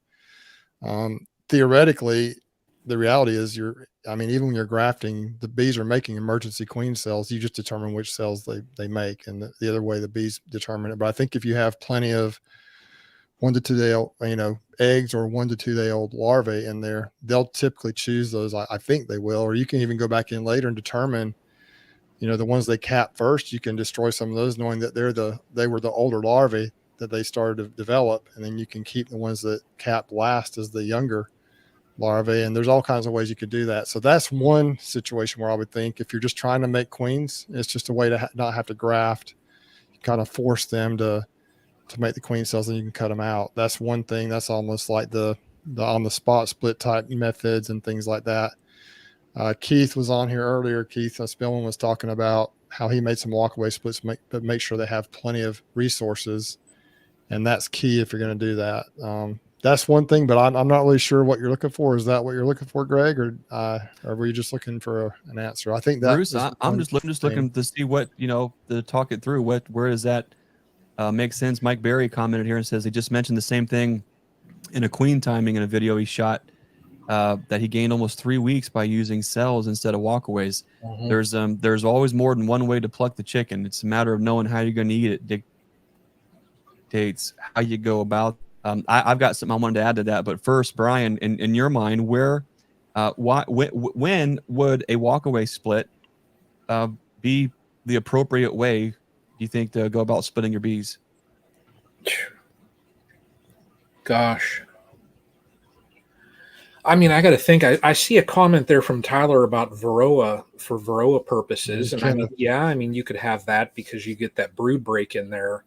Um, the only thing I can think of though also is, as far as learning purposes, if you have everything set up so that they have what they need to make a queen, if all of that is in play, then I'd say learning wise, why not? Because you're going to learn how to do it and you can watch and monitor the colony. So it's a way to learn, I think. I think everybody should probably try it just so that they learn that method. Learning, it never hurts, you know. But gosh, you hit the nail on the head as to why I go with mated queens, is just because our season in Ohio is so darn short that can I basically sacrifice a month or more? No, you know, can't do it.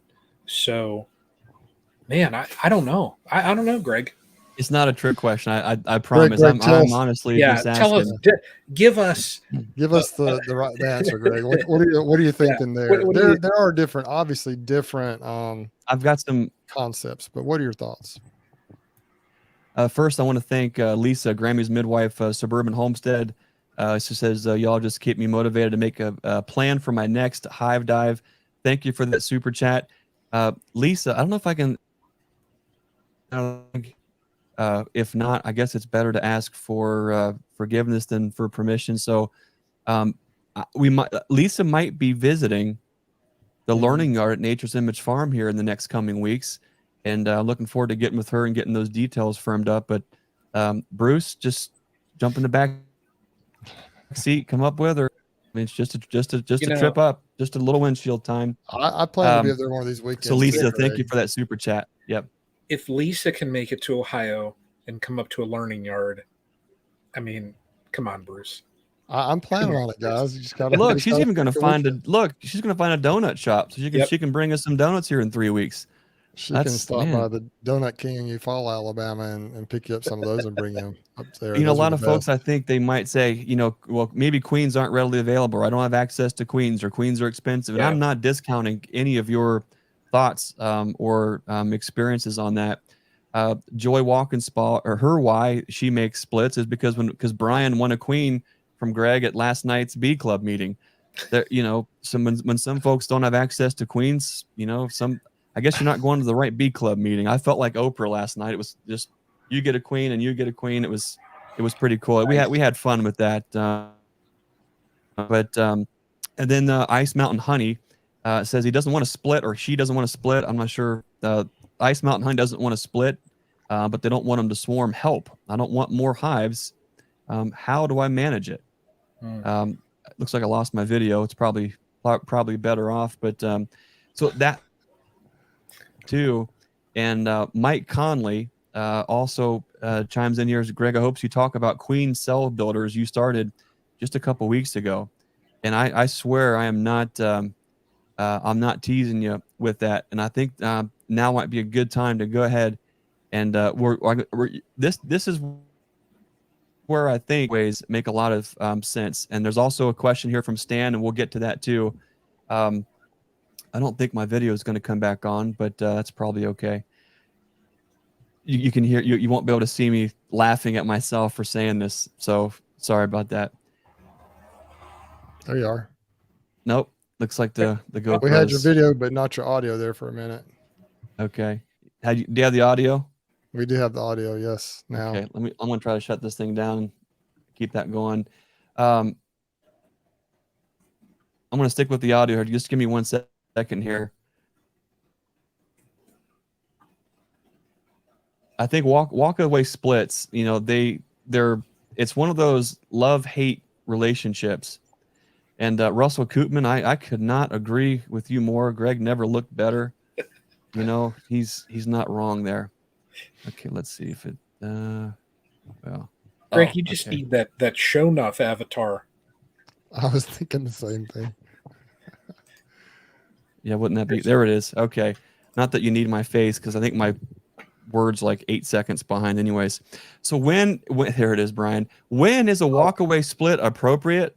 Well, truth be told, I don't think a walkaway split in and of itself is ever appropriate, just because there are so many better ways to make splits where you're getting a lot more yield way faster. Now bear with me. Where does a walkaway split actually make sense? Using it, but not as a walkaway split. Bruce, can I tease just a little bit about what we were going to talk about in the future? Please do. Okay. So Bruce and I had the conversation, right? And it has to do with queens. And one of the things that I continue to tell folks is, one of the questions I get right away from beginning beekeepers is, what's the best grafting tool? What's the best cell starter? What's the best all these different things, right? And they're getting for the horse. And I'm not discouraging folks from grafting or rearing queens, but here's a really neat trick, and that gets to the cell builder situation that the question a little bit earlier. If I can pull the screen up again, let's see. What if I took this colony right here, and I actually did it today, okay? And what I do with this colony could go a bunch of different ways. But I selected several of my breeder queens. I go through, and when I find a box like this that just cruised through the entire winter, they ate a little bit of that Hive Life fondant, and now they're busting out this, getting ready to explode, knowing the genetics, knowing everything, what all they went through for the entire year. What I do in that situation is I pulled the queen, I put her in an isolation frame inside of a 5-frame nuke, a small support staff for her. I put her on a fresh frame of drawn foundation right inside that isolation cage. Now she's going to be laying up a storm for the next 3 days, and I'm going to have a perfect timed frame to graft from. Meanwhile, double deeps is without a queen. You could almost say that's a walkaway split. I'm removing that colony from its queen, but now we're in a double deep situation. Now there's 19 frames jammed pack without a queen. Well, the argument now becomes, okay, well, what are they going to do if you do nothing? Well, if I do nothing, the colony is going to make emergency queen cells off of one of my very best queens in our entire operation. Well, I mean, I know we've heard, Greg, emergency cells are poor queens, and there are no way a substitute to a grafted or a swarm cell queen. Well, maybe not. Here's what I have a difficulty understanding when folks, when they really do go down that road, is if we're grafting and we're scooping that 3rd day larva and we're grafting that, the only difference is how that egg was laid and where it was placed in a queen cell, and if there was any kind of a nutritional difference in that time frame. Now, is there? A lot of folks are going to argue, yes, there is. There is 18 peer-reviewed papers that say there's a 22% variance in performance over the course of. Is there really? So, one way you could go about this is you could just pull a queen from that colony, and now have this colony we're looking at make us 20 queen cells, and have them cap it and split that to kingdom come. You could 100% do that for your own operation and for your own use, and see what they do. And you'll find that they are stellar, beautiful, highly productive queens. But now, before there's weeping and gnashing at teeth, let's just back it up, okay? Let's take this to a more let's just say peer-reviewed and accepted approach that nobody does, but Bruce and I had talked about it. So let's say we do go ahead and do that. We go ahead and pull a queen out of a big, beautiful box like this, And let's actually do that in 2 boxes. Let's pull 2 beautiful queens out of 2 busting at the seams boxes, and let's put each one of those queens in a small 5-frame nuke. Okay, but let's do it in a little different of a timing. Let's pull one of them 3 days earlier, followed by pulling the queen out of the other box after 3 days. After we pull the queen out of off that the first day we pull that box, we pull queen number 1 out of the box, and now their box has been queenless for 24 hours. What if we dropped in a frame that has 1 day, 2 day, and that 3rd day, that larva, all on those frames from another colony, and we drop that right inside of that box and let them get queens when they have day-old eggs to do it? What kind of queens do you think they would produce? Beautiful queens. And we let them do all the work. That's one way to think about it. The other thing that we could do in this situation is I could leave this box absolutely jammed. Add them. But if I were to let them go even further, I could have cut maybe 30 swarm cells out of that box. And if the hiccup here, and if the argument is, well, somehow the bees are giving a slightly better nutrition over a course of 6 hours when they are dedicating that egg to a queen cell or not, okay, maybe that's true. Maybe it's not.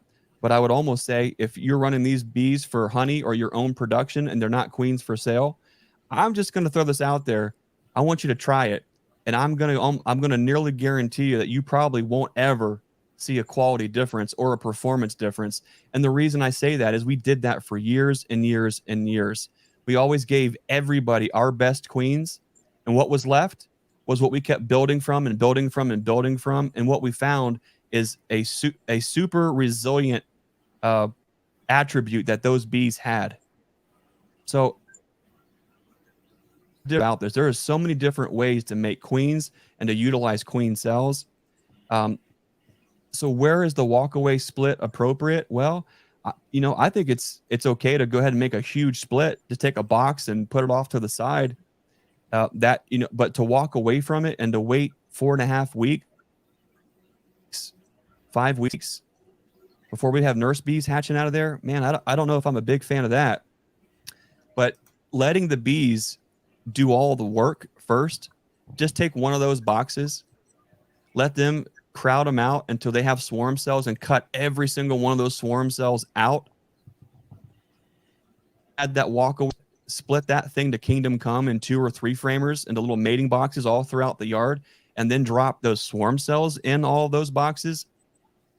I don't think anybody can argue that those would not be some of the finest queens you would ever see in your yard ever, especially if it is from a super awesome queen from your yard. Crowd them out, let them make the cells, and then cut those cells out and split them out. You're talking about making a lot of queens. It doesn't cost you anything other than mindset and thinking, okay, I'm okay with pushing this box to that swarm mode, then just bust them down to kingdom come. Just absolutely annihilate that entire colony and split it to kingdom come, and then just go put mama in a little 5-frame nuke box and let her keep building. That's one thing that I love to do, is to just play to the strengths of the bees, tuning into seeing what they actually do. And it's on that. To me, that's working with nature rather than working with it rather than against it. Bruce, what do you think about splits and making queens and doing things that's a little bit outside of the box? Well, excuse me. I love it. And I do a lot of that kind of stuff, sometimes intentionally, sometimes not. I will tell you this, just about probably, 3 or 4 weeks ago, probably about 4 weeks ago now, I would guess, I actually did some of the stuff you're talking about. And then I haven't been able to go back and follow up. And so I'm sure that those basically ended up being walkaway splits. I put a couple of your up at the farm up there. I took your queens. I had them in, they were doing really well.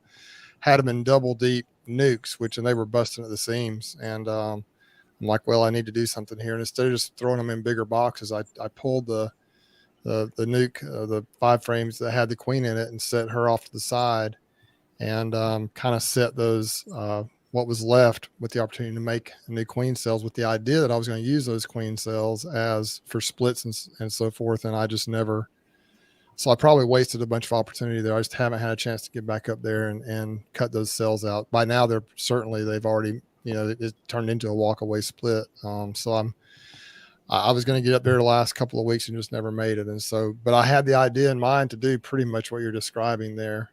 And so I'll have to try it again down the road. I tried one of them. I think I did 3 that way that day. 2 of them, I think, were doing that method. The other one was I tried a true OTS split. I was going to try that similar principle, and I just haven't been back up there. So I really love the idea of it, and I think it's a great way to make queens. I've noticed, I've given the bees here in my backyard, and you're familiar with those bees back here, space, and I thought I had everything set up, and then I've had 2 or 3 very nice sized swarms in my backyard the last week, and it's very frustrating to me. One of them is up about 40 feet in a tree right now, and I just can't get a 40-foot swarm out of a tree. And so I don't know what I did wrong. I just can't. I don't know how often you have to check them to keep that from happening when you give them the space and try to do everything the right way. And so, but it's beekeeping, and I need to get on it better. That's part of the problem in my case with all the colonies that I have, trying to stay ahead of the swarming. I feel like I do everything right, and then until I realize I didn't, or I don't have time to do everything I'm trying to do. And so that was a bad, not a bad thing I did necessarily, but one of the things I did this spring. But I end up typically with more splits, more bees than I know how to deal with them. And I do a lot of these similar techniques. Some of them are just things that I kind of come up with on the spot, and I just try it. And most of the time, if theoretically it'll work, usually it works. And so that's kind of, I don't know what else to say, but I do like the idea of it. We will discuss these techniques and probably some more techniques when we have our interview down the road in a couple of weeks. But anyway, my favorite way to do splits is to introduce mated queens. Just because it's like Brian said, you immediately have just an immediate queen in there laying. Let me ask you a question there, Greg. This is I didn't mean to shift the topic on you here a little bit, but I've always been a little bit confused about the idea behind introducing mated queens. We say the hive almost immediately recognizes they're queenless. Why do people wait a day to put a mated queen in there? Why not just go ahead and put her in there with some tape over the end, or even, it takes them 2 to 3 days to chew through that candy. Why is it important to wait a day or 2 to put that queen in there, do you think? Or is it even necessary, really? I feel like no matter what I say here, there's always going to be somebody who disagrees, and somebody who feels that what we're talking about is foolishness or doesn't work. But I can't tell you how many times that I have pulled a mated queen and put a mated queen right back in the box, and that it 100% works, and she goes right back to laying, or the new queen who's also mated is laying. There's something when you're pulling queens from mature colonies with a proven beautiful brood pattern. When you pull a well-mated queen out of a box, I have found that you certainly can add another well-mated queen right back to the colony without missing a beat at all. Now, if you try to do that with a virgin or a very fresh young queen, maybe that doesn't quite work the same. Waiting, some folks will wait longer than 24 hours and maybe have them be what they consider hopelessly queenless, and maybe that's 7 to 10 days to do that.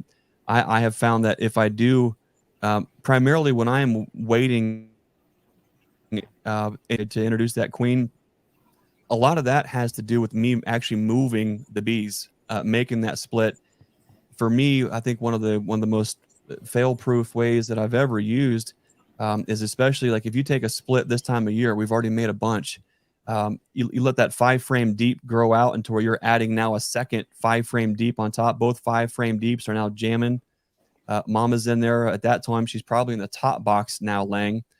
Wherever she's at, if I just move her to a new position, even a foot away or 3 feet away on that stand, I make that split really, really heavy, that field force is going to go back to that original location on that stand. So she will keep a lot of the nurse bees and young bees with her.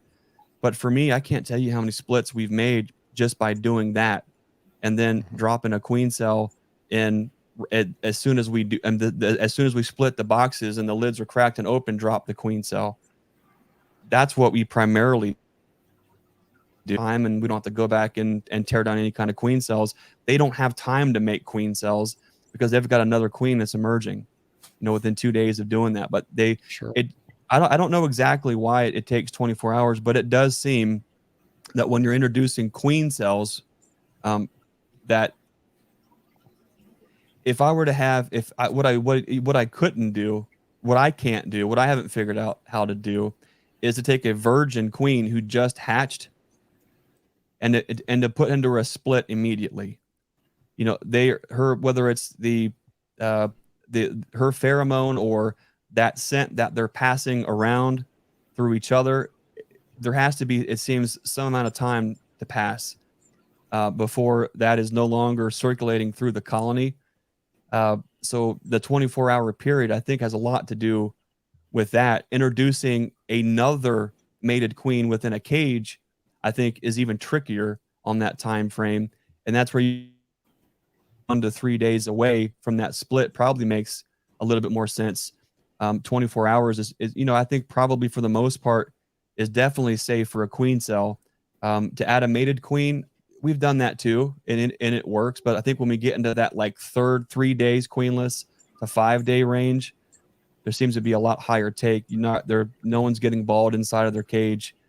What do you guys think? What's up with why exactly, or is there a required interval that a split or a colony needs to be queenless before they will readily accept a cell or a queen? Well, Brian hit on it earlier. If you wait more than a couple of days, they're starting to create their own queen cells. So you got to break down those cells if you put a mated queen there. Last year I ran into that a little bit when I made a bunch of splits, and I got like 20 or so from Jose and about 20 or 25 from Josh down here in Florida. And I went through, it had been, I made the splits on a Friday or Saturday, probably a Saturday. I introduced the queen cells on Tuesday and Wednesday the following week. I just couldn't get the mated queens, Tuesday and Wednesday the next week. And going through them, there were quite a few queen cells that had been made. And so I went through and broke out all those cells that I could, but it was getting dark. It was after work. And so I just, when it's almost dark out there and you're shaking bees off the frames to try and break down cells and you can't see anyway, it gets pretty wild. And the bees aren't happy about that. It's okay in 2 p.m., but when it's about 7 o'clock at night and it's almost dark, they are not happy. And so I've just missed some. And I feel like that the colonies where I missed those cells, they did not take those queens. They ended up making their own queens in those. I went through and a few days later and checked for the mated queens, like a week later, or maybe even 10 days later. And several of them didn't have queens in there, but they did have the queen cells that were either on the verge of emerging. I think they're about on the verge of emerging. And so you got to make sure, I think, if you wait that amount of time, that they break down any cells they're building, because it's almost like they want to choose their cell over the mated queen. But I don't understand why it's, you put them in a cage and they're in there in a cage and they've got the candy. It takes some time to chew through. I don't understand. It's just something I don't understand, is why the acceptance rate wouldn't be good if they have, that amount of time in there, 2 or 3 days to get used to that queen. I don't know why it is. If it's a fact, then it's fine. I just don't understand why that is. I do believe, Corey introduces a lot of virgin queens in his deal down there, Corey Stevens, and he recommends that, the 8 or 9 days for the virgin queens. And he says he has tremendous success doing that. So that makes sense what you're saying a little bit, where you need to give them a little more time, I guess. But the cells, I agree with you. You can drop them in there pretty much right away. And I guess they just recognize that as not having to do all that work. They can kind of they got a cell, they can just get a new queen and get her mated and roll with it. But just interesting things. I know there's different ways to do it, but I do know if they've got queen cells going, you better knock those things down, or there's a much less chance of that mated queen that she'll be accepted when she comes out of that cage. At least in my experience, that's what it seems like. There definitely seems to be a certain amount of resilient stubbornness that those bees have, is when they decide that this is the queen cell that they're going to make, if you don't knock that down, it just seems like no matter what you throw at them, even a beautiful queen in a cage, when they get set on that particular cell, sometimes it's hard to steer them away. Brian, what were you going to say there? You know, like last year when I did all my splits, it's just, and this is me like having limited time that I can dedicate to the bees. I'll usually do my splits on like a Saturday or Sunday. And then the queens arrive on Tuesday, and I go through real quick, check for any, if they're making any cups. If I find any, smush them down, throw that queen in there in the cage. I don't tape over the candy or nothing. And last year I didn't lose a single queen. This year now, because of weather, I think I'm probably going to have to start my splits Friday, just because I think Sunday in Northeast Ohio, we're going to have a high of, I think it's going to be like 47 degrees as a high.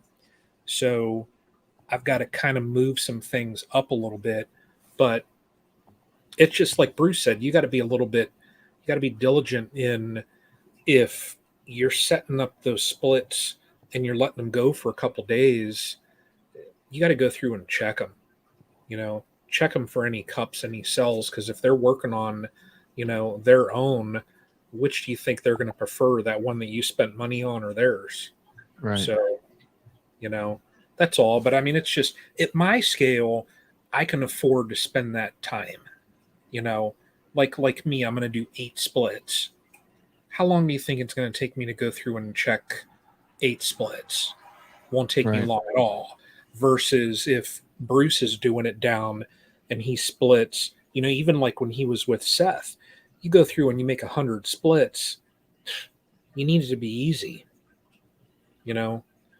So, Well, Seth, he put him in the next day, and then he didn't check him for like 3 or 4 weeks. And that's when he went back and he went through and checked him to see what the acceptance rate was. So when you drop cells in, you just got to leave them alone. They say 2 to 3 weeks. I mean, 3 weeks is better, 2 at least, and if not 3, because I've heard, I don't know how true it is, that virgin queens can be a little skittish. I don't know, Greg, what you think about that. If you start checking on them within a week to see her in there and you're just real interested in that virgin queen, I've heard that can be an issue if you do that. So they just say drop the cylinders, leave them alone for a couple of weeks, 2 to 3 weeks. Would you agree with that, Greg? I know you've done a lot of cells. With the cells, I'm kind of the biggest thing. If I could say I have a pet peeve in the bee yard. If one thing that absolutely drives me crazy is feeling like I'm taking 2 steps backwards. Sure. And whenever I open up a lid and you hear them roar and you get in there and you see that the numbers are dwindling and we wait and we give anything too much time, and I see frames of drones and I see nothing but drone cells, and I get in there and just see confetti, white sprinkles all over the cell walls, that just drives me crazy, because that now it's been 2 weeks or 3 weeks that a colony has been at that. Sometimes if you're seeing drones running around longer than that, even 4 weeks, longer, that a 4 or 5 colony weeks has been moving backwards, and to me it's like, man, that's a unit, that's an asset that should be moving forward, that should be having increase or growth at least X rate. When they're not, it drives me nuts. And I used to try to fix those things, then I just stopped. The only way for me to fix those situations is to shake every bee onto the ground and put those frames on something that could use it and move that colony forward. So the thing with virgins versus cells, I'm going to be, I'm always transparent and honest. Some folks don't, it's not their cup of tea, and I'm not sorry about that, but I've had very, very poor luck with virgins. It seems like no matter what I try to do with virgins, I just can't get them to stick. I've also had very poor luck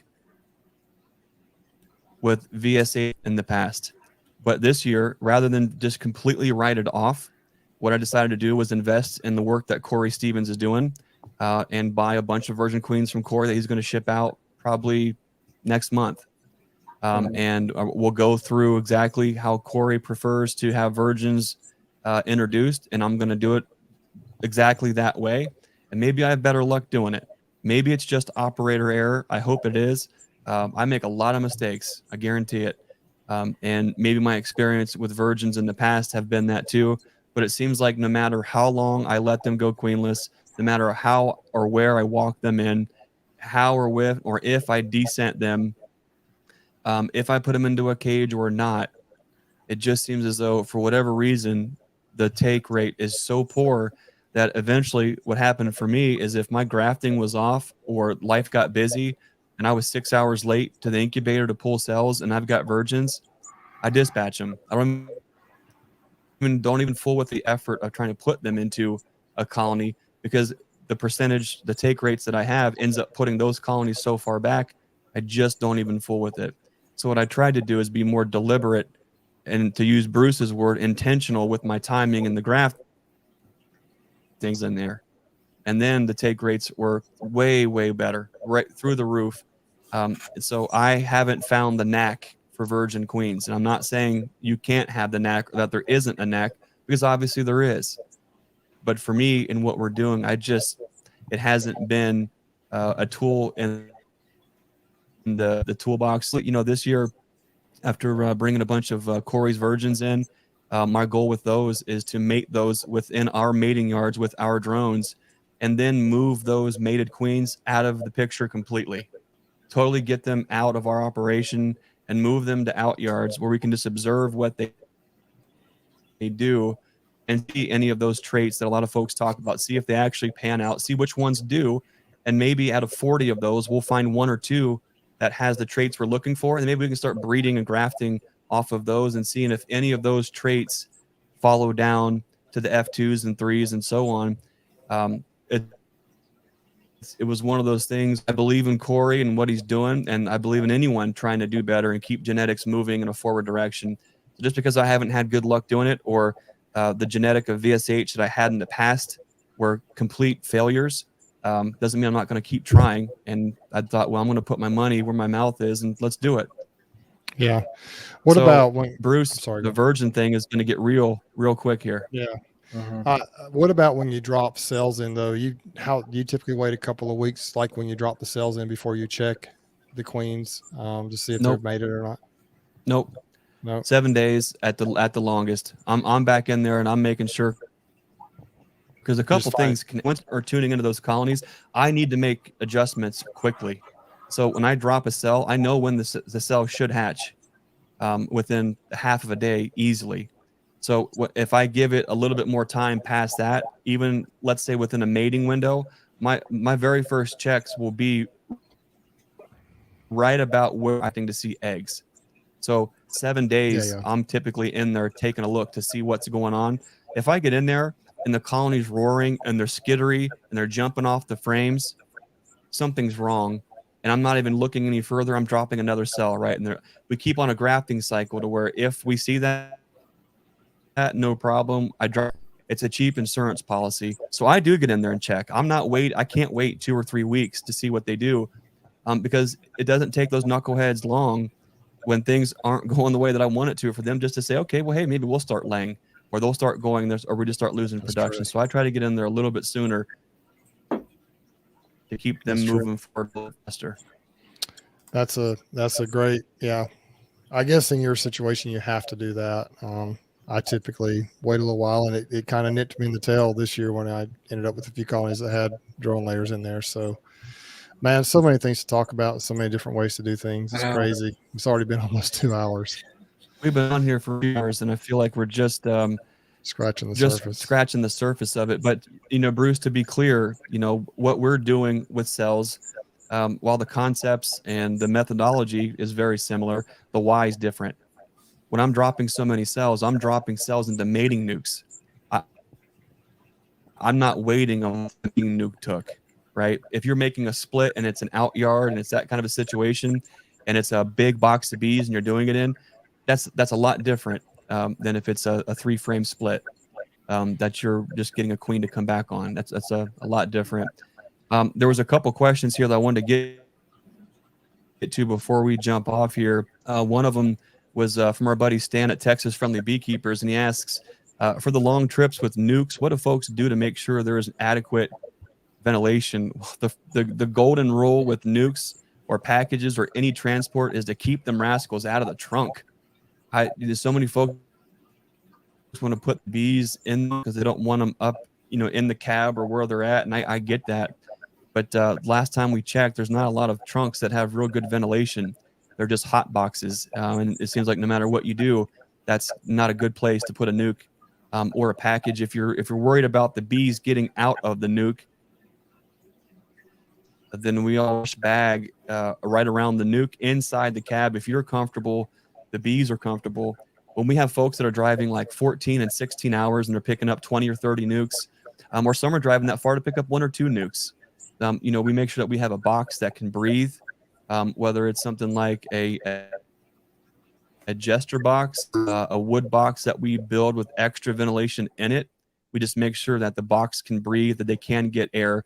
And the other thing to consider is if you have a customer and they're going to be driving and they may even overnight somewhere with those bees if they're driving that far, you also have to be careful on how you put that nuke together. That and they're making queens and they're going to make an immediate split off that nuke. We can make that nuke a little heavier for that customer. Or for those bees that are going to spend a significant amount of time in the box and go down the road, you got to be really careful how packed that box is, because they can get way hot way quick, and them right by produce a big voluptuous box of bees, but at the end you end up creating a coffin full of dead wet bees, and that's the worst thing in the world. You don't want that. So a lot of folks, the back of a pickup truck has been a fantastic way, an open air trailer, as long as they can get air. If someone's picking up 4 to 10 nukes and they can put them in their back seat and stack them up, and keep them strapped, that seems to be just a real nice way to keep them cool. So there's so many ways we could go about that stand too, transporting bees, and even at small scale, there's a lot of tricks there. And then we had a question here from BeFit Beekeeping. Just a little food for thought. Do you think tendency would be passed down to the daughter colony by using swarm cells, since those genes are already turned on? Would you see that? That's a good question, and I would say yes and no. If you had a swarm in March, and it was a box of bees that were just prematurely swarming, I would not be using cells from that colony. If it's a colony that is putting swarm cells on in like October or November here in Ohio, and there's not much of a box of bees there, and there truly is a swarm cell, I would not be using those ones either. Crowding out a box, we are initiating that swarm tendency because those bees are out of room within that box. Those queens to come off of that, what I think I would be most worried about is if you have a colony that is just absolutely swarming prematurely or early. I know there's folks we've talked about it before, folks that have caught swarms, the very first swarms of the year. Really, really early, where it's almost too cold. You're thinking, how is this even possible? They try to home those bees. They even try to split them up, and the daughters are doing the same thing as the mothers. That definitely, I have seen before. Those would be the ones I think you got to be careful of on those genetics. But a box of bees that is a beautiful, voluptuous box of bees that you are crowding out, and you are playing to that swarm tendency, and they do that, and they make those swarm cells, I think those make the absolute finest queens that you ever did see. So I think there definitely is a difference there. We're going on 2 hours, which is way longer than we usually do, and I feel like it's one of those things we could just keep going all night long on the nooks and crannies of all these kind of things. So I want to thank everyone for hanging in there, for listening tonight. We say might not be what you do, and a lot of what we do might be contrary to what you heard can be done, and it might be contrary to what you believe is the way things should be done. But that's the fun thing about beekeeping. Not only are our bees diverse, our bee boxes are diverse, how we manage those bees are diverse, and we're all diverse individually, I think is what makes all these things work. and keeps things not only interesting, but builds resilience within all the systems, whether it's livestock, whether it's your plants, your trees. That hybrid vigor from diversity is important, and it's a big deal. So by no way, shape, or form are any of us here tonight saying way to do it. If we've hurt your feelings because we don't particularly care for certain ways to make splits, it's not personal at all. It's just based on our experience. But I want to thank you for hanging in here tonight. If you're listening to the Stream Team Beekeeping Chat live here on YouTube, if you're listening later on a replay, Image Farm podcast, we really do appreciate you guys, all the super chats and supporting all that we're doing here. As we kind of wrap it up, guys, Brian, what's coming up here this coming week for you at Castle Hives? Oh man, I am going to expand out to the most colonies that I've ever had. So it's about to get very, very busy. So, yeah, it'll be fun though. It'll be fun. I've been prepping, so I probably will tomorrow set all the hive stands in place, check equipment, just final check before I get into going through the colonies. And I think by next week's chat, I'll probably be sitting at 18 colonies. So it'll be fun.